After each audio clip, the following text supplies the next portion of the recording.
This channel does not promote any violent, harmful, or illegal activities. All content provided by this channel is meant for an educational purpose only.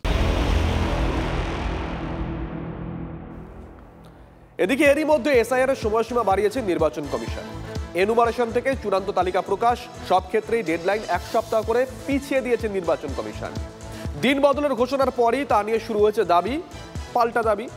আন্দোলনরত বিএলওদের দাবি তাদের চাপেই কিছুটা হলেও নত হতে বাধ্য হয়েছে কমিশন। আর তৃণমূলের দাবি এই তারিখ বদলই বলে দিচ্ছে এসআইআর নিয়ে কতটা হটকারী পদক্ষেপ করেছে নির্বাচন কমিশন। ওনারা কিছুটা নত হয়েছেন, আমাদের কিছুটা প্রাথমিক তো জয় হয়েছে, ওনারা আজকে নত হয়েই 7 দিন বাড়াতে ওনারা বাধ্য হয়েছেন। 2 বছরের একটা প্রজেক্ট, সেই প্রজেক্টটাকে 1 মাস করুক আর 1 মাস 7 দিন করুক, আমাদের কাছে কিছুই ম্যাটার করে না। নির্বাচন কমিশনকে আমরা এটুকুই বলবো, আপনারা আরও আমাদেরকে সময় দিন। এসআইআর নিয়ে তাড়াহুড়োর অভিযোগ আগেই তুলেছেন মুখ্যমন্ত্রী মমতা বন্দ্যোপাধ্যায়।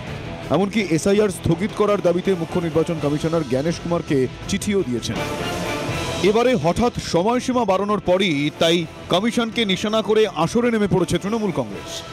হঠাৎ নির্ঘণ্টের একটা পরিবর্তন, তাহলে স্বীকার করা হলো যে প্রক্রিয়াটা, যে সময়সীমা বাধা হয়েছিল সেটা ঠিক নয়।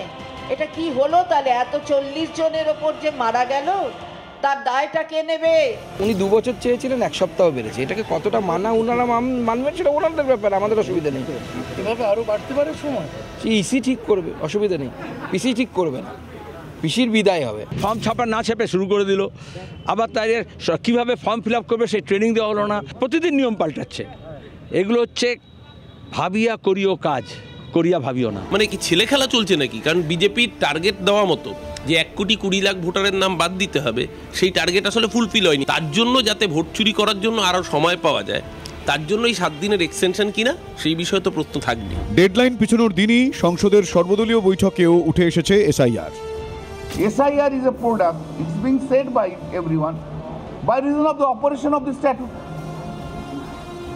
If by reason of the operation of the statute so many things are discussed, why the SIR will not be discussed? Parliament नहीं चलेगा ऐसा किसी ने नहीं कहा, या चलने नहीं देंगे ऐसा भी किसी ने नहीं कहा। कुछ लोगों ने, कुछ नेताओं ने ये कहा कि SIR को लेकर के सदन में हंगामा कर सकता है, ये कहा है। ব্যাক টু ব্যাক আরো একটা বড় খবরের দিকে নজর রাখতে হচ্ছে। বাংলাদেশে অনুপ্রবেশকারী মৃত ভোটার মিলিয়ে 25 থেকে 30 লক্ষ নাম ভোটার লিস্টে রেখে দেওয়া হয়েছে দাবি করেছেন শুভেন্দু অধিকারী। ইয়ারোদের সঙ্গে তৃণমূলের পরামর্শদাতা সংস্থাকে নিশানা করেছেন শুভেন্দু অধিকারী। যারা কারচুপি করেছেন কেউ ছাড় পাবেন না, হুঁশিয়ারিও দিয়েছেন তিনি। এসআইআরে 1 কোটির কাছাকাছি নাম বাদ যাবে বলে বারবার দাবি করছেন শুভেন্দু অধিকারী। আইপ্যাকের ওই উত্তরগুলো কিছু ইয়ারোদের নেতৃত্বে ওই মনোজ পন্থের উদ্যোগে 25-30 লক্ষ এইরকম বাংলাদেশি অনুপ্রবেশকারী মৃত ভোটারের নাম রেখে দিয়েছে। এই কারণেই ইলেকশন কমিশন সঠিকভাবে নিরপেক্ষ অবজারভার জোন ওয়াইজ এবং জেলা রাজ্যে দিয়েছে। শ্বশুরকে বাবা, বাবাকে শ্বশুর বানানোর খেলা ধরা যাবে, ধরা পড়বে। সঠিক এসআইআর হলে 1,25,30 লক্ষ লোকের নাম বাদ যাওয়া উচিত। এখানে 100% এসআইআর হবে না, তারপরেও 1 কোটির কাছাকাছি নাম বাদ যেতে বাধ্য। প্রথম রাউন্ডেই 1/2 কোটির বেশি নাম বাদ যাবে। সোফার মাই ইনফরমেশন অ্যান্ড নলেজ 41 লক্ষ নাম অলরেডি ডিলিটেড। অপদার্থ ইলেকশন কমিশন নিজেদের কাজটা ঠিক করে করতে পারে না। এই পুরো প্রসেসটা তো ইলেকশন কমিশন করছে, বিজেপি তাদের সাহায্য করছে। আজকে এই সুর কেন? এটা কি হতাশার বহিঃপ্রকাশ, না হতাশার হাহাকার যে এত লক্ষ লোক রেখে দেওয়া হয়েছে? আর কথায় কথায় বলছেন আমরা 6 নম্বর, 7 নম্বর, 8 নম্বর ফর্ম রেডি করে রেখেছি। আরে মশাই, সকলেই জানে এই ফর্মগুলো সাধারণ মানুষের জন্য, ডাউনলোড করতে সময় লাগে না, আবার রেডি করে রাখাটা কি?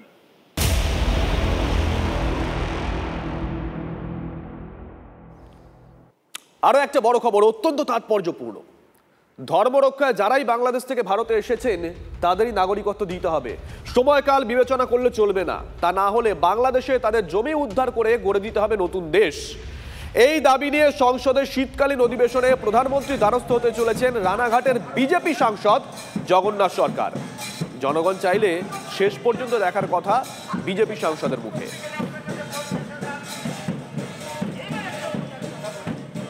ওপার বাংলা থেকে অত্যাচারিত হিন্দু, বৌদ্ধ, জৈন সমাজের, বিশেষ করে হিন্দু সমাজের মানুষ, তারা বিভিন্ন সময়ে পালিয়ে আসতে বাধ্য হয়েছে ধর্ম রক্ষার জন্য।